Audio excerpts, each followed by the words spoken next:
So I have a little challenge for you today. See if you can spot the odd one out here in this little pile of sovereigns. Now, there might be two that jump out to you.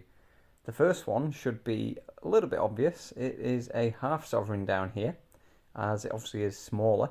Not half the diameter, but half the weight. And the next one is a sneaky one I just threw in to throw you off. And it's a young Victoria sovereign compared to the rest, which are George V, King George V, obviously. So anyway, we have a range of coins here today, and for a very good reason. Now, it's not a video I expected to make, but here we are. So this half sovereign and the Victoria sovereign came from I'd say a small time dealer. I don't mean that in a disrespectful way, but they're not one of the big online dealers that you'll be familiar with, but just someone I know locally who buys and sells coins. So anyway, we have the very nice young Victoria sovereign. It's great condition, and really like this coin. Happy to pick this one up. But then we also have the 1926 SA half sovereign. Now, when I bought this, I obviously bought the two together, and I don't buy many half sovereigns, so when I basically picked it up, something just seemed a little bit strange about it. Like immediately it stood out. The first thing I noticed was just the rim just looked really sharp and serrated. Something just struck me as a little bit strange. And I also felt that it was a little bit pale for just what I was expecting. This photo just shows the rim a little bit closer. And what I noticed when I was looking a bit closer is this kind of surface texture. So the coin itself, it is not super worn, but it doesn't look like a very good stripe. So we look at this and we can see a weird texture. If you look on the edge of like the horse's legs on the left-hand coin, which is a known genuine full sovereign, you can see there's very good definition around the edges, whereas if you look on the right, there's this kind of like, it's sort of like a smoothness, if you like. So I don't really think the coin is a cast sovereign.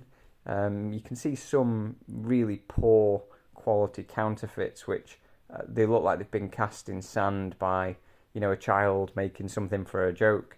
But this one, like I say, there is this weird texture on it, so I do think it was probably made and minted with dyes like a coin should be.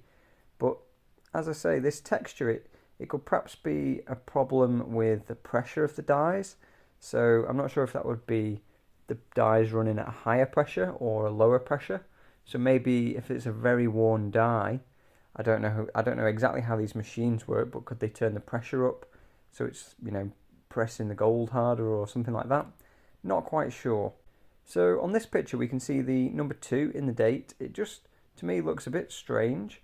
Maybe it is just me though.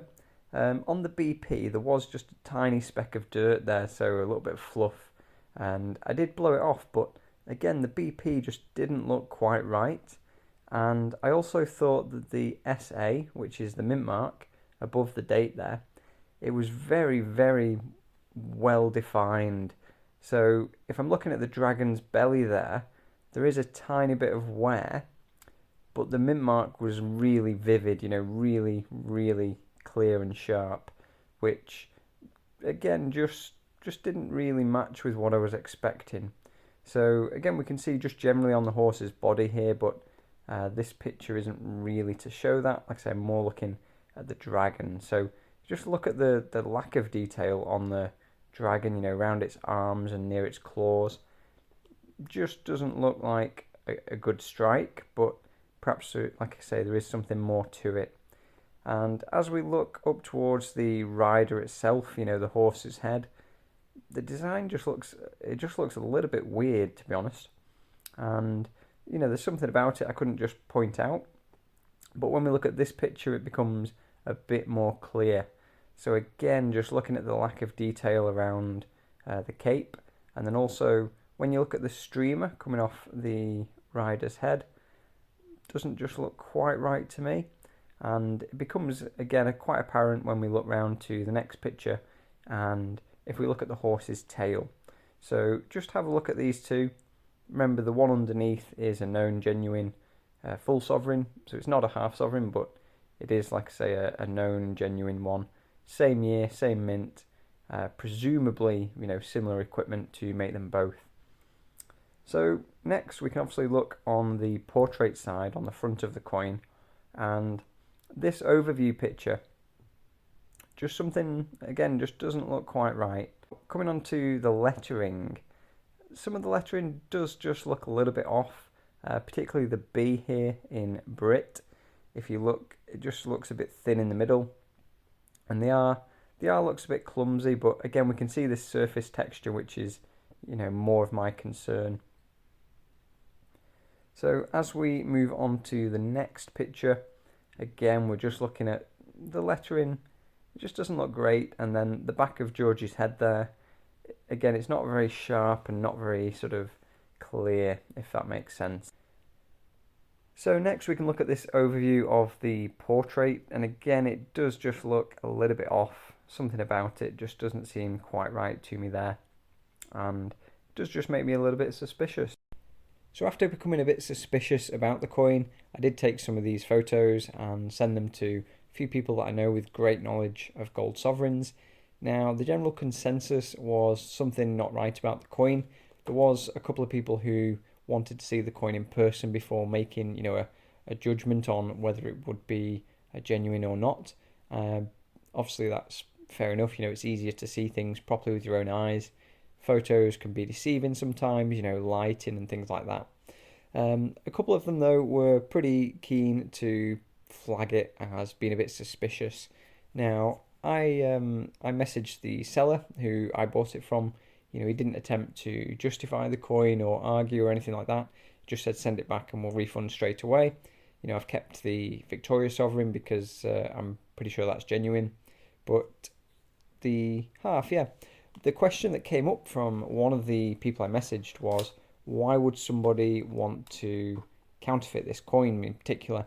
So there aren't that many half sovereigns around that era, and the SA half sovereigns only had 2 years where they were minted in normal numbers, and some of the other mints, like the Australian mints, they were very rare. Like in terms of the year, there's not many years that were minted after the First World War, so it does limit the choices a little bit. But why would someone not just counterfeit some of the pre-war years? I'm not sure, unless they were aiming for gaining a premium from a coin with a bit more numismatic significance, but I'm really not sure on that. So if you've got any ideas in the comments, or if you've seen anything similar, then by all means pop it in the comments. And if you have an opinion based on the photos and the video today, then please share. I'm happy to be educated, corrected, or just have a general discussion, because the more vigilant we all are, the better it's going to be, really. If we can together as collectors and buyers of gold, if we become more aware, and if we can learn from each other, then it can narrow down the amount of counterfeits in circulation. And I know there's always going to be people counterfeiting coins, and it's probably been going on for thousands of years, as long as there's been coins around, I guess. But I think if we can use it to learn from, hopefully you've learned something here.